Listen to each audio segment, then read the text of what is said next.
Bismillah, hari ini kita akan memasuki materi pembelajaran yang baru setelah bahas mengenai kesetimbangan kimia. Nah, hari ini kita masuk ke pembahasan mengenai kesetimbangan asam basa.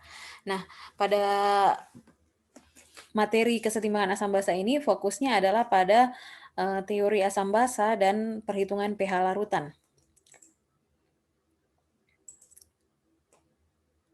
Nah, setelah mengikuti proses pembelajaran hari ini, kalian diharapkan dapat menjelaskan teori asam basa, lalu dapat menjelaskan perbedaan pH dan pOH, serta dapat menghitung pH asam basa kuat, dan menghitung pH asam basa lemah. Nah, 4 hal yang akan kita bahas yaitu mengenai teori asam basa, lalu perhitungan pH, kemudian akan spesifik ke pH larutan asam basa kuat, dan pH larutan asam basa lemah. Kita mulai bagian pertama mengenai teori asam basa. Jadi sebelumnya di semester 1 kita sudah bahas mengenai 4 jenis senyawa yaitu oksida, asam, basa, dan garam. Nah, definisi mengenai asam maupun basa yang kita bahas di semester 1 itu adalah definisi berdasarkan satu teori. Nah, sebenarnya ada 7 sampai 8 teori asam basa yang dikenal atau dipelajari dalam kimia, tetapi pada pertemuan hari ini saya akan fokus ke 3 teori yang paling umum dan yang paling sering digunakan. Kita mulai pembahasan mengenai teori asam basa. Saya mulai dari teori pertama yaitu teori Arrhenius. Nah, teori Arrhenius inilah yang kita sudah pelajari di semester 1 saat kita membahas rumus kimia asam dan rumus kimia basa. Nah, menurut Arrhenius, asam ini adalah senyawa yang dapat melepaskan ion H+ dalam larutan berair. Eee, Sebagaimana yang sudah kita bahas di semester 1, ciri-ciri suatu senyawa bisa disebut sebagai asam jika senyawa tersebut memiliki ion H+ yang dapat dilepaskan. Jadi, syarat wajib yang ada pada senyawa asam menurut teori Arrhenius adalah unsur hidrogen. Jadi contoh asam menurut teori Arrhenius ini yang paling simpel adalah HCl. HCl ini kalau terurai bisa melepaskan H+ dan Cl-. Jadi HCl itu terurainya membentuk H+ dan Cl-. Makanya disebut sebagai asam karena dapat melepaskan ion H+ dalam air. Lalu basa ini adalah senyawa yang dapat melepaskan OH- dalam air. Jadi contoh di sini yang paling simpel mungkin adalah NaOH yang kalau terurai membentuk Na+ dan OH-. Nah, itu teori asam basa menurut Arrhenius. Jadi, selain teori Arrhenius ini ada 2 teori lagi yang biasa digunakan orang untuk mendefinisikan asam ataupun basa. Cuman memang yang paling umum digunakan adalah teori Arrhenius ini. Tetapi kekurangannya kalau di teori Arrhenius ini eee, bisa kita simpulkan dia asam atau basa hanya berdasarkan dia melepas H+ atau OH- dalam larutan berair, padahal tidak seluruh reaksi itu melibatkan air sebagai pelarut dalam reaksi. Nah, definisi yang kedua ini adalah teori asam basa menurut Bronsted-Lowry. Jadi kalau teori Bronsted-Lowry yang disebut sebagai asam adalah senyawa yang dapat memberikan proton atau H+ atau biasa juga disebut asam ini sebagai donor proton. Nah, kenapa H+ ini kita sebut sebagai proton? Jadi mungkin bisa dicek pada SPU-nya, hidrogen ini adalah unsur dengan nomor atom 1 dan nomor massa 1.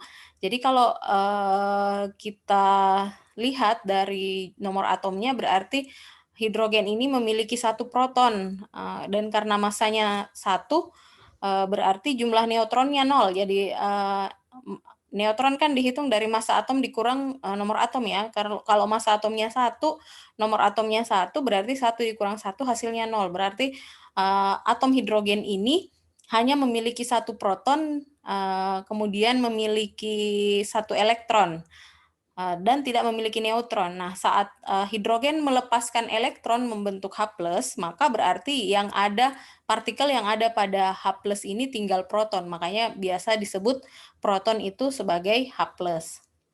Nah, Basa ini adalah senyawa yang dapat menerima proton atau menerima H+ atau biasa juga disebut akseptor proton. Jadi, basa biasa disebut,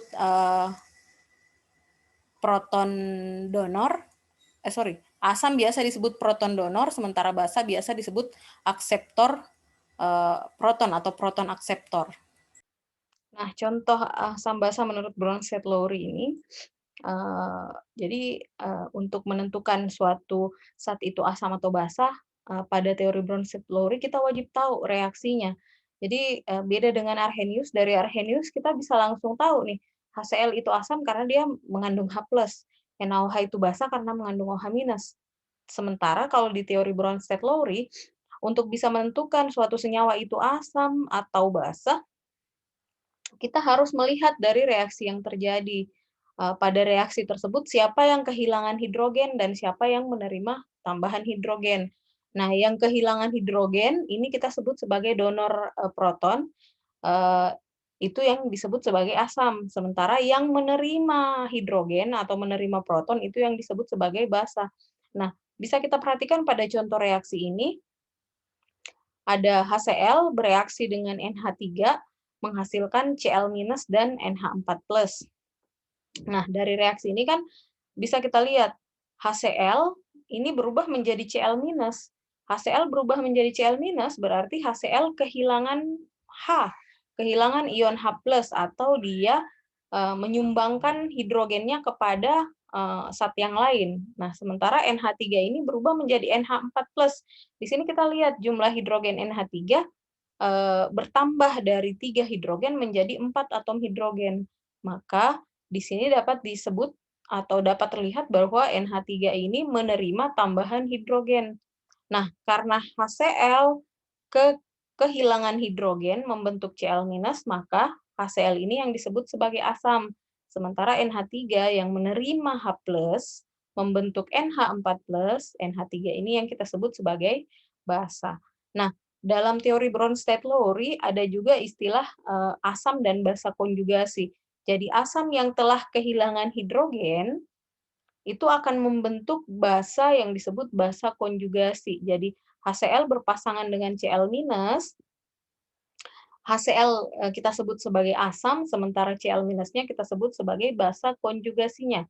Nah, demikian pula pada NH3. NH3 ini adalah senyawa basa, setelah menerima H+ membentuk NH4+, maka NH4+ ini yang disebut sebagai asam konjugasi dalam reaksi ini.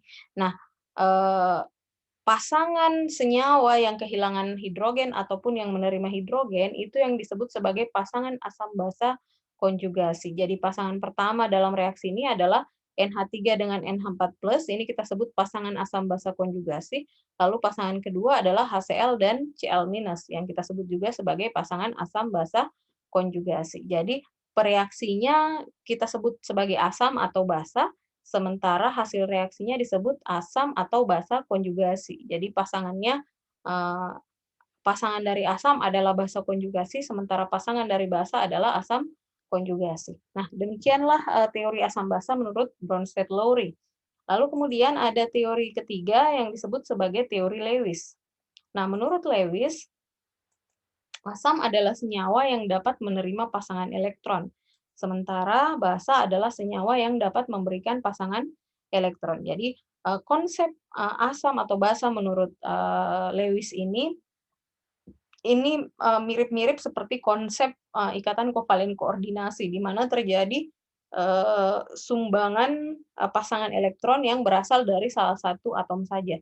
Jadi contoh di sini adalah reaksi NH3 dengan BF3 menghasilkan H3N BF3. Nah, kalau kita lihat gambaran struktur Lewis-nya, NH3 dengan satu pasang elektron bebas ini bisa disumbangkan ke boron yang kekurangan pasangan elektron. Nah, nitrogen yang menyumbangkan pasangan elektron bebasnya ini untuk digunakan bersama-sama dengan boron, ini yang disebut sebagai basa, jadi basa Lewis. Jadi zat yang dapat memberikan pasangan elektron untuk dipakai bersama-sama itu disebut sebagai basa Lewis.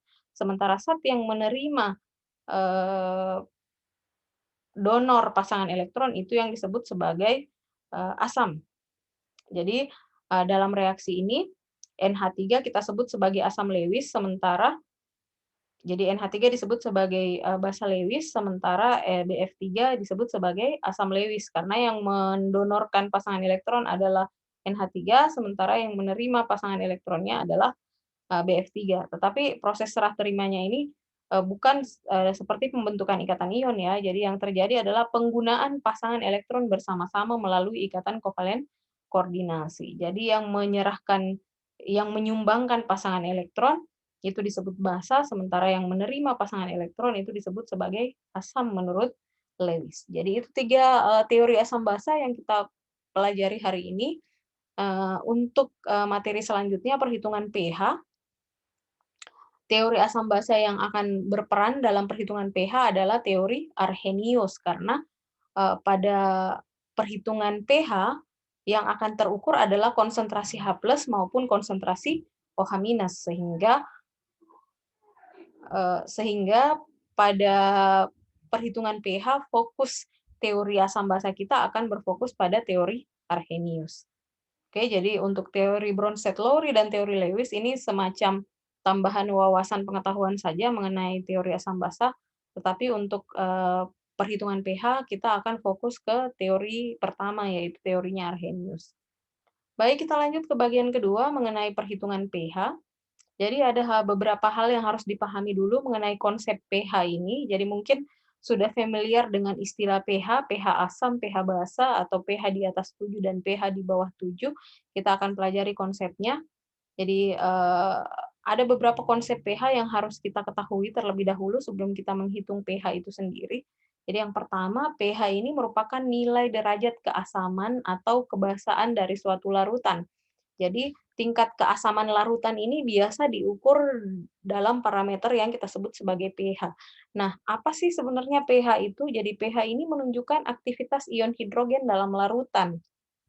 Nah, untuk mengukur pH, itu biasanya dapat diukur menggunakan alat yang disebut pH meter atau bisa juga menggunakan indikator. Jadi indikator pH ini bisa menggunakan eee, kertas pH atau bisa menggunakan kertas lakmus atau bisa juga menggunakan larutan-larutan indikator asam basa yang lain ya. Nah, secara teoritis jika konsentrasi larutan kita sudah ketahui dengan pasti, maka, nilai pH-nya dapat kita hitung melalui perhitungan. Jadi konsep pH ini dimulai dari pH, atau tingkat keasaman air yang netral, di mana dalam air konsentrasi H+ itu sama dengan konsentrasi OH-, yaitu sebesar 10 pangkat minus 7. Nah, min log dari 10 pangkat minus 7 ini nilainya sama dengan 7. Makanya jika pH larutan itu sama dengan 7, maka kita katakan bahwa larutan tersebut bersifat netral.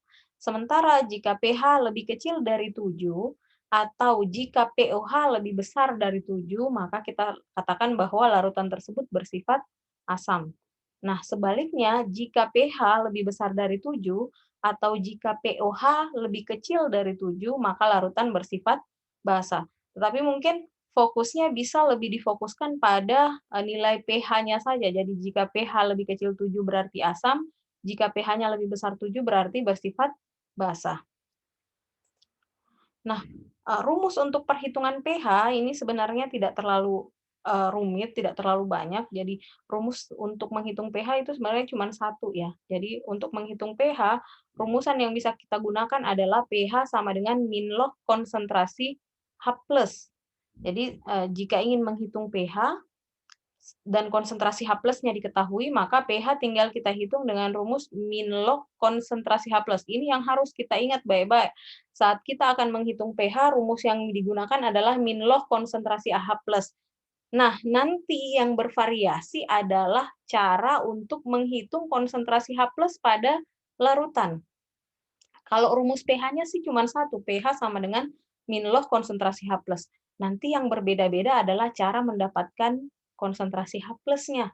Jadi setiap jenis larutan ini memiliki rumus perhitungan konsentrasi H+ yang berbeda-beda. Nah, jika kemudian yang diketahui dalam larutan adalah konsentrasi OH-, maka kita dapat menghitung pOH dengan rumus min log konsentrasi OH-. Lalu kemudian pH-nya dapat kita hitung dengan rumus pH sama dengan 14 dikurang pOH. Jadi kalau di soal nanti yang diketahui adalah konsentrasi H+, maka pH bisa langsung kita ukur dengan rumus min log konsentrasi H+. Tetapi jika di soal nanti larutannya bersifat basa dan yang terukur atau dapat dihitung adalah konsentrasi OH-nya, maka kita harus menghitung pOH terlebih dahulu dengan rumus min log konsentrasi OH-, lalu kemudian lanjut menghitung pH dengan rumus 14 dikurang pOH. Nah, dari rumusan pH ini yang kemudian kita gunakan ke setiap konsep perhitungan pH yang akan kita bahas selanjutnya. Nah, berikutnya kita akan bahas konsep pH asam kuat dan basa kuat atau biasa disingkat pH asam basa kuat. Ini maksudnya asam kuat atau basa kuat gitu ya. Nah, kita mulai konsep asam basa kuat. Jadi apa yang dimaksud dengan asam kuat, apa yang dimaksud dengan basa kuat. Atau kalau versi bahasa Inggrisnya ini biasa disebut strong acid untuk asam kuat atau strong base untuk basa kuat. Nah, asam kuat ini adalah asam yang dapat terionisasi sempurna dalam larutan berair. Eh, Contoh dari asam kuat ini seperti HCl, HBr, HI, HNO3, H2SO4 atau HClO4. Ini biasanya asam-asam anorganik itu masuk kategori asam kuat.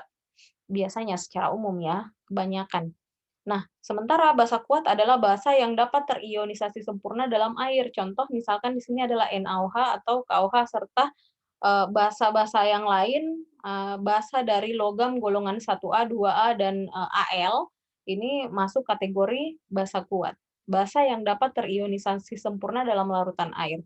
Nah, karena asam kuat maupun basa kuat ini dapat terionisasi sempurna dalam air, maka konsentrasi H+-nya ini bisa kita hitung langsung dari konsentrasi asamnya.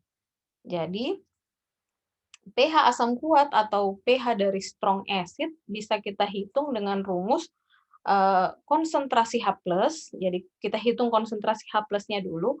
Konsentrasi H+ sama dengan molaritas asam dikali dengan valensi. Atau jika di soal diketahui normalitas asamnya, bisa kita langsung hitung konsentrasi H+ sama dengan normalitas asam. Jadi konsentrasi H+ bisa kalau yang diketahui molaritas kita hitung dari M dikali valensi, sementara kalau yang diketahui adalah normalitas, maka bisa langsung konsentrasi H+ sama dengan normalitas asam. Lantas gimana cara kita menghitung pH-nya? Jika konsentrasi H+ sudah kita peroleh, maka pH tinggal kita hitung dengan rumus sebelumnya tadi. pH sama dengan min log konsentrasi H+. Kita lanjut. Untuk pH basa kuat atau strong base, ini bisa kita hitung dengan rumus konsentrasi OH- ini sama dengan molaritas basa dikali dengan valensi. Atau bisa kita hitung juga jika normalitas yang diketahui berarti konsentrasi OH- sama dengan normalitas basa. Nah, tentu saja kunci untuk bisa kita menghitung pH asam kuat maupun basa kuat adalah kemampuan kita menghitung nilai molaritas atau normalitas dari senyawa asam maupun senyawa basa tersebut. Dan ini sudah kita bahas di semester 1 di materi konsentrasi larutan. Jadi harap untuk diingat kembali karena jika kalian tidak tahu cara menghitung molaritas atau normalitas, maka Anda tidak akan bisa menghitung pH suatu larutan. Nah, selain itu kunci pentingnya adalah pada valensi dari asam maupun valensi dari basa. Semoga masih ingat, kalau asam valensinya bisa kita lihat dari jumlah hidrogen atau jumlah H+ dalam senyawanya. Jadi seperti HCl di sini hidrogennya 1 berarti valensi 1. Atau H2SO4 di sini hidrogennya 2 berarti dia valensi 2. Sama seperti kalau basa. NaOH, OH-nya cuma 1 berarti dia basa bervalensi 1. Atau contoh lain, MgOH 2 kali, OH-nya ada 2, berarti dia valensi 2. Jadi, materi tentang valensi, molaritas maupun normalitas harap tidak dilupakan karena ini akan kita aplikasikan pada perhitungan pH. Nah, kita lanjut ke contoh soal nih. Nah, misalkan ada contoh soal pertama, sebanyak 4 gram NaOH dilarutkan hingga volume 1 liter. Tentukan pH dari larutan. Ini ada soal versi bahasa Inggrisnya ya, untuk membiasakan kalian membaca soal bahasa Inggris. Persiapan kalau nanti pada saat ujian semester ada soal pH dalam bahasa Inggris. Jadi saya informasikan memang untuk ujian semester nanti redaksi soal untuk pH akan ada redaksi soal dalam bahasa Inggris. Jadi soalnya nanti harus Anda terbiasa dengan soal dalam bahasa Inggris. Kalau versi Inggrisnya di sini, you dissolve a mass of 4 gram sodium hydroxide in 1 liter solution. What is the pH? Ya, jadi berapa pH jika Anda melarutkan 4 gram NaOH dalam 1 liter larutan. Nah, untuk menyelesaikan soal ini, karena yang diketahui adalah massa dan volume, maka tentu saja Anda harus menghitung molaritas dari NaOH terlebih dahulu. Nah, semoga masih ingat rumusnya, molaritas itu sama dengan W per mm dikali liter, masukkan nilai massanya 4 gram, massa molar NaOH 40 gram per mol ya, silakan dihitung sendiri, ARNA tambah ARO tambah ARH itu hasilnya 40 gram per mol, dikali dengan 1 liter. Nah, di sini hasilnya adalah 0,1 mol per liter atau 0,1 molar. Nah, ini adalah molaritas dari basanya.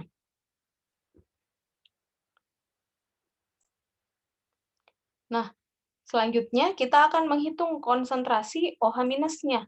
Jadi konsentrasi OH- dihitung dari molaritas basa dikali dengan valensi. Karena NaOH ini adalah basa bervalensi 1, maka berarti konsentrasi OH-nya sama dengan 0,1 molar dikali 1 atau hasilnya sama dengan 0,1 molar.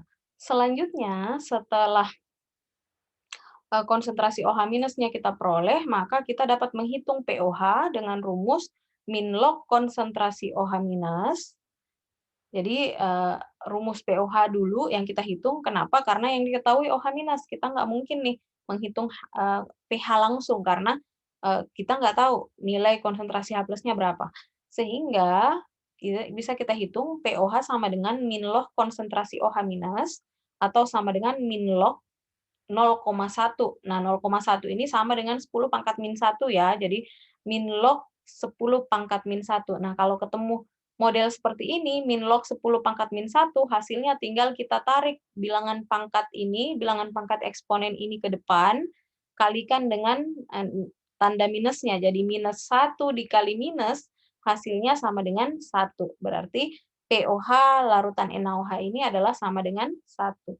Selanjutnya, kita tinggal menghitung pH dengan rumus pH sama dengan 14 dikurang POH, atau sama dengan 14 dikurang 1, atau sama dengan 13. Sehingga dapat disimpulkan pH dari 4 gram NaOH yang dilarutkan hingga volume 1 liter adalah 13. Oke, kita lanjut soal kedua. Tentukan pH dari 100 ml larutan asam sulfat 0,01 molar. Versi Inggrisnya, what is the pH of 100 ml of 0,01 molar sulfuric acid. Jadi asam sulfat ini bahasa Inggrisnya adalah sulfuric acid ya. Nah, untuk soal ini karena molaritas asamnya sudah diketahui 0,01 molar, maka kita tinggal menghitung konsentrasi H+-nya dengan rumus konsentrasi H+ sama dengan molaritas asam dikali dengan valensi, atau sama dengan 0,01 molar dikali 2. Kenapa valensinya 2? Karena asam sulfat rumusnya H2SO4, hidrogennya ada 2, berarti dia bervalensi 2. Jadi 0,01 kali 2 hasilnya sama dengan 0,02 atau sama dengan 2 kali 10 pangkat min 2. Nah, setelah peroleh konsentrasi H+, kita bisa langsung menghitung pH dengan rumus min log konsentrasi H+, atau sama dengan min log 2 kali 10 pangkat min 2. Nah, karena ada 10 pangkat min 2, ini berarti min 2 kita tarik ke depan, kalikan dengan minus, jadinya 2 dikurang log 2. Jadi kalau min log 10 pangkat 2 hasilnya 2. Tetapi karena ada 2 kali 10 pangkat min 2, hasilnya menjadi 2, tarik ke depan, min 2 kali minus, hasilnya sama dengan 2, kemudian dikurang log 2. Ya, jadi 2 dikurang log 2, ini sampai di sini boleh sudah selesai, 2 kurang log 2, tetapi jika Anda tahu informasi log 2 itu sama dengan berapa, bisa Anda lanjutkan. Berarti sama dengan 2 dikurang 0,301. Jadi log 2 itu sama dengan 0,301 ya. Jadi 2 dikurang 0,301 hasilnya sama dengan 1,699 pH dari larutan asam sulfat 0,01 molar tersebut. Kita lanjut contoh berikutnya, contoh ketiga. Jadi larutan dengan pH sama dengan 10 dibuat dengan melarutkan KOH dalam air hingga volume 1000 ml. Tentukan massa KOH yang dilarutkan. Diketahui ARK 39, ARO 16, dan ARH itu sama dengan 1. Nah, ini soal kebalikan ya. Jadi pH-nya diketahui, yang mau dihitung adalah massa KOH-nya. Nah, untuk menyelesaikan soal ini kita harus berangkat dari nilai pH ini dulu. Jadi pH-nya sama dengan 10. Nah, pH ini sama dengan 14 dikurang POH. Kenapa kita harus arahkan ke POH? Karena yang akan kita hitung, yang akan kita tentukan massanya adalah KOH. Berarti kita harus nyari konsentrasi OH minusnya berapa. Nah, pH sama dengan 14 dikurang POH. Sehingga POH bisa kita hitung dengan rumus POH sama dengan 14 dikurang pH. Nah, selanjutnya kita tinggal masukkan nilai pH-nya sama dengan 10, berarti POH sama dengan 14 dikurang 10 sama dengan 4. POH-nya sudah kita dapat, sekarang tugas kita adalah menghitung konsentrasi OH minus. Jadi POH ini sama dengan min log konsentrasi OH minus.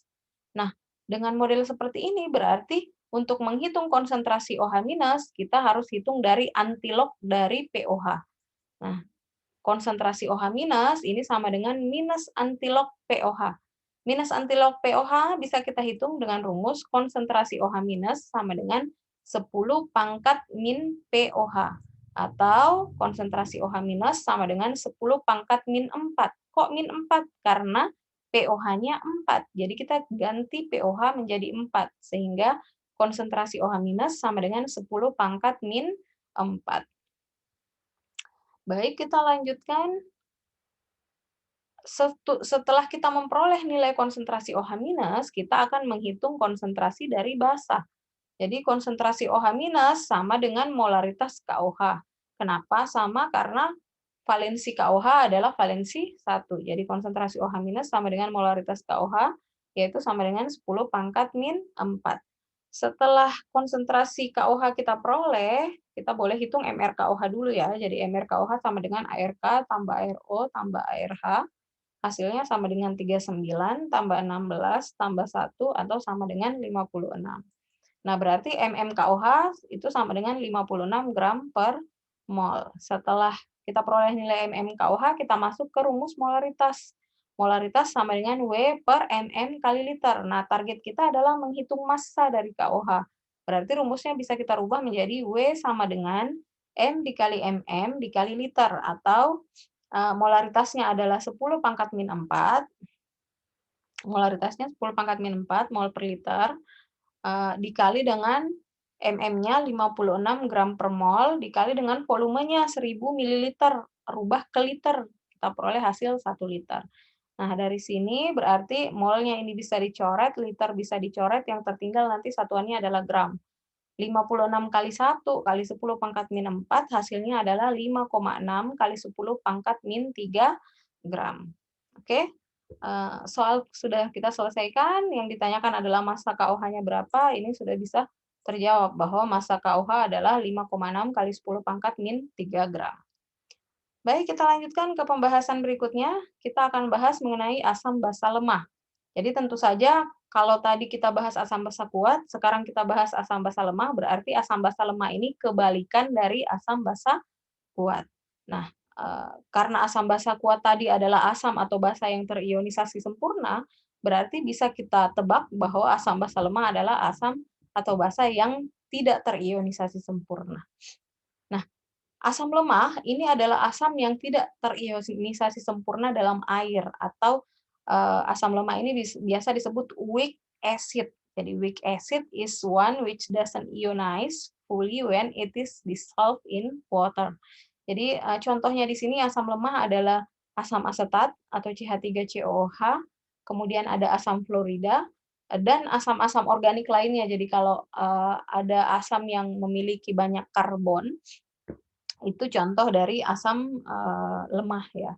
Kemudian basa lemah ini adalah basa yang tidak terionisasi sempurna dalam air, atau biasa versi Inggrisnya basa lemah ini disebut weak base. Jadi kalau yang kuat tadi strong base, sementara basa lemah ini adalah weak base. Jadi contoh basa lemah yang paling sering digunakan adalah amonia atau NH4OH. Untuk basa organik biasanya yang umum digunakan adalah senyawa-senyawa amina.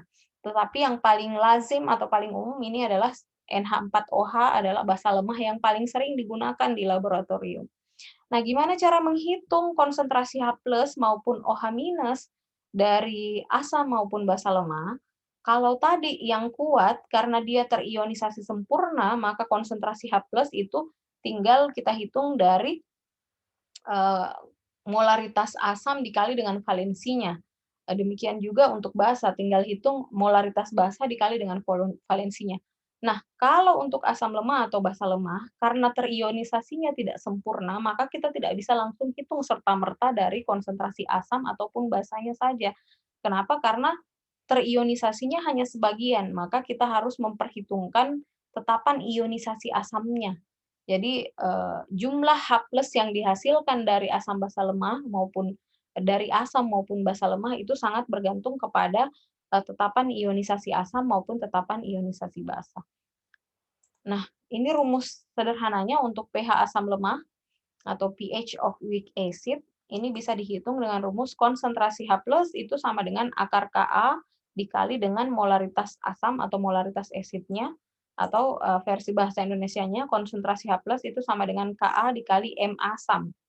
Jadi perbedaan antara asam kuat dengan asam basa kuat dan asam basa lemah itu adalah dari cara kita memperoleh nilai H+-nya maupun nilai OH-nya. Jadi kalau asam kuat, H+-nya itu akan sama dengan molaritas asam dikali dengan valensi. Sementara kalau di konsentrasi H+ untuk asam lemah, ini harus kita hitung dari akar Ka dikali dengan molaritas asam, karena tidak seluruh asam bisa terionisasi membentuk H+, hanya sebagian yang terionisasi. Nah, sementara untuk Ka adalah tetapan ionisasi asam ya. Lalu untuk pH basa lemah atau pH of weak base, ini bisa kita hitung dari konsentrasi OH- sama dengan akar Kb dikali dengan molaritas base, atau kalau versi Indonesianya konsentrasi OH- sama dengan akar Kb dikali dengan molaritas basa, di mana Kb ini adalah tetapan ionisasi basa. Jadi hati-hati saat menghitung pH, Anda harus pastikan larutannya ini adalah asam kuat, basa kuat, atau asam lemah, atau basa lemah gitu ya. Karena beda kekuatan asam, perhitungan konsentrasi H+ maupun OH- akan berbeda. Nah, kalau di soal untuk menciri-cirikan dia asam kuat atau atau asam lemah, atau basa kuat atau basa lemah, itu biasanya ciri-cirinya kalau di soal ada nilai Ka atau nilai Kb, itu bisa kita simpulkan berarti, asam ini atau basa ini adalah, asam basa lemah. Atau biasanya di soal disebutkan, suatu senyawa asam lemah atau suatu senyawa basa lemah, maka itu berarti Anda harus diarahkan menggunakan rumus ini. Kita lihat contoh soalnya. Tentukan pH dari 50 ml amonium hidroksida 0,4 molar dengan tetapan ionisasi basa adalah 10 pangkat min 5, atau kalau versi bahasa Inggrisnya calculate the pH of 50 ml ammonia 0,4 molar with the dissociation constant for ammonia is 10 power minus 5 ya. Kita lihat penyelesaiannya. Nah, karena diketahui konsentrasi basanya adalah 0,4 molar dan diketahui nilai Kb-nya adalah 10 pangkat min 5, maka konsentrasi OH- bisa kita hitung dengan rumus akar Kb dikali dengan molaritas basa, atau sama dengan akar 10 pangkat min 5 dikali dengan 0,4, atau berarti sama dengan 4 kali 10 pangkat min 6. Nah, kalau mengakarkan bilangan pangkat seperti ini berarti dia pangkat 1/2 ya. Jadi akar 4 sama dengan 2, akar dari 10 pangkat min 6 itu adalah 10 pangkat min 3. Sehingga konsentrasi OH minusnya sama dengan 2 kali 10 pangkat min 3. Kita lanjut, setelah memperoleh nilai OH minus, kita lanjut menghitung POH. POH sama dengan min log konsentrasi OH minus, atau sama dengan min log 2 kali 10 pangkat min 3. Min 3 kalikan dengan negatif, min 3 kali dengan negatif jadinya positif, langsung ambil min log 2, berarti 3 dikurang log 2. POH-nya sudah dapat, kita lanjut pH-nya. pH sama dengan 14 dikurang POH, atau sama dengan 14 dikurang 3 kurang log 2. Nah, perhatikan, 14 kurang 3 sama dengan 11, minus dikurang minus jadinya positif ya. Jadi 14 dikurang 3 min log 2 hasilnya adalah 11 tambah log 2. Jadi 14 kurang 3, 11, minus dikurang minus jadi positif log 2 ya. Jadi 11 tambah log 2 atau sama dengan 11 tambah 0,301 atau 11,301 pH untuk amonium hidroksida 0,4 molar. Baik, kita lanjut soal berikutnya. Jika 1 ml larutan CH3COOH 0,5 molar dilarutkan dengan air hingga volume 500 ml, tentukan pH-nya jika Ka-nya sama dengan 10 pangkat min 5. Nah, atau versi bahasa Inggrisnya 1 ml of 0,5 molar CH3COOH dissolved with water until the volume of 500 ml solution. Determine the pH of final solution. The dissociation constant for acetic acid is 10 power minus 5. Oke, untuk soal ini karena asam asetat 0,5 ml ini dilarutkan hingga volume 500 ml, maka berarti terjadi proses pengenceran di sini. 1 ml 0,5 ml diencerkan ke 500 ml. Maka kita harus menghitung molaritas akhir dulu dengan rumus pengenceran ya. Semoga masih ingat rumus ini. V1 kali M1 sama dengan V2 kali M2. V1-nya 1 ml, M1-nya 0,5 molar, V2-nya 500 ml, M2-nya yang akan kita hitung ya. Jadi masukkan nilainya 1 ml kali 0,5 molar sama dengan 500 ml kali M2. M2 berarti sama dengan 1 ml kali 0,5 molar per 500 ml. Hasilnya berarti sama dengan 0,001 molar. Nah, setelah molaritasnya kita peroleh, berarti kita bisa hitung konsentrasi H+ dengan rumus akar Ka dikali dengan molaritas asam. Ka-nya 10 pangkat min 5, molaritas asamnya 0,001 atau sama dengan 10 pangkat min 3 ini ya. 10 pangkat min 3 kali 10 pangkat min 5 hasilnya adalah 10 pangkat min 8. Akar dari 10 pangkat min 8 ini adalah 10 pangkat min 4.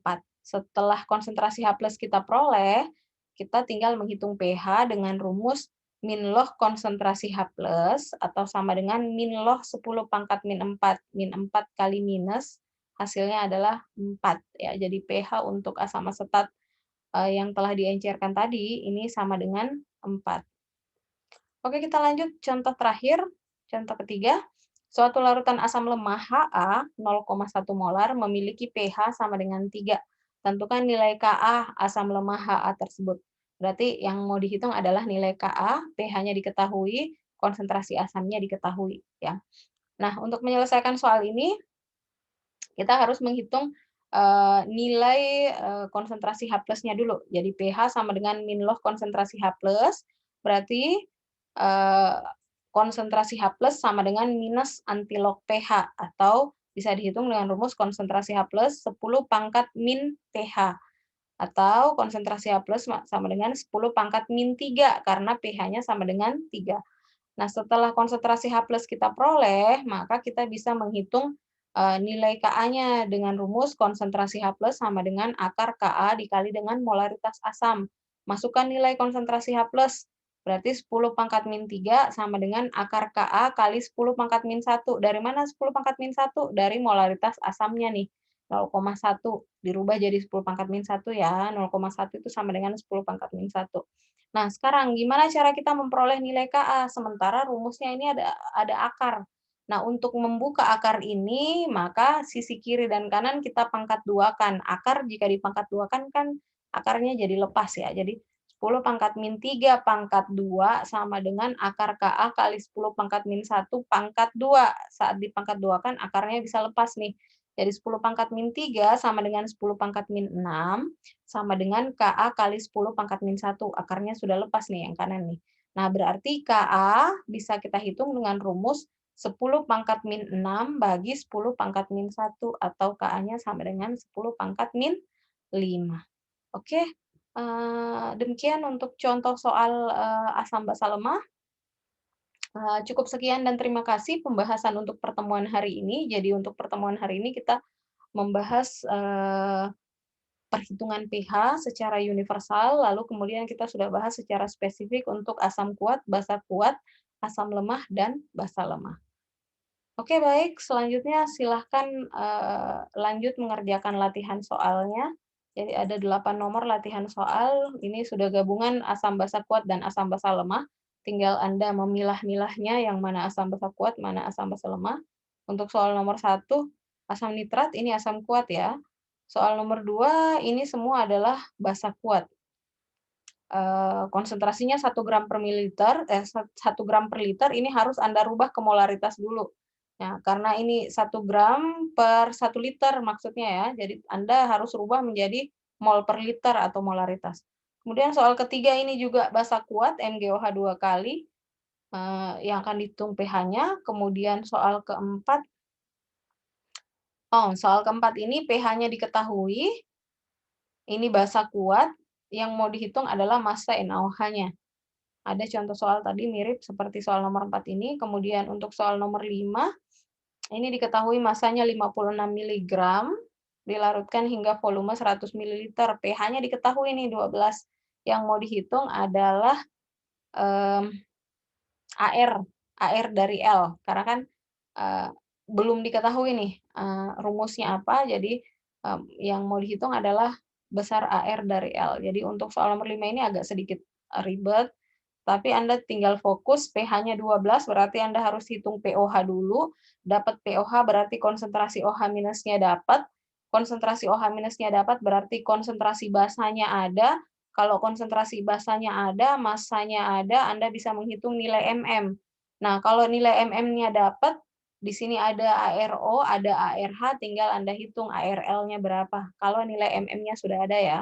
Nah, soal nomor 6, jika tetapan ionisasi Ka adalah 10 pangkat min 4, tentukan pH larutan Ha 0,01 molar. Berarti ini asam lemah ya, karena ada nilai Ka-nya. Untuk nomor 7, larutan asam asetat, tentukan konsentrasi asam asetat yang memiliki pH yang sama dengan larutan HCl 2 kali 10 pangkat min 3. Nah, untuk soal nomor 7 ini kuncinya adalah Anda harus hitung dulu konsentrasi hidrogennya. Jadi kalau pH-nya sama, berarti kan konsentrasi hidrogennya sama. Berarti Anda harus hitung konsentrasi H+ dari HCl dulu. Sudah dapat konsentrasi H+ dari HCl, Anda bisa menghitung konsentrasi asam dari asam asetatnya. Untuk soal nomor 8, karena ada nilai Kb juga ini berarti basa lemah. Konsentrasinya ada 0,1 molar, pH-nya adalah 11, yang mau dihitung adalah nilai Kb. Ini ada tadi di contoh soal terakhir, mirip. Cuman yang tadi Ka, yang ini Kb. Oke, silakan Anda selesaikan latihan soal ini. Kalau ada yang kurang jelas bisa ditanyakan melalui WhatsApp group atau di Google Classroom. Terima kasih banyak atas perhatiannya. Selamat belajar.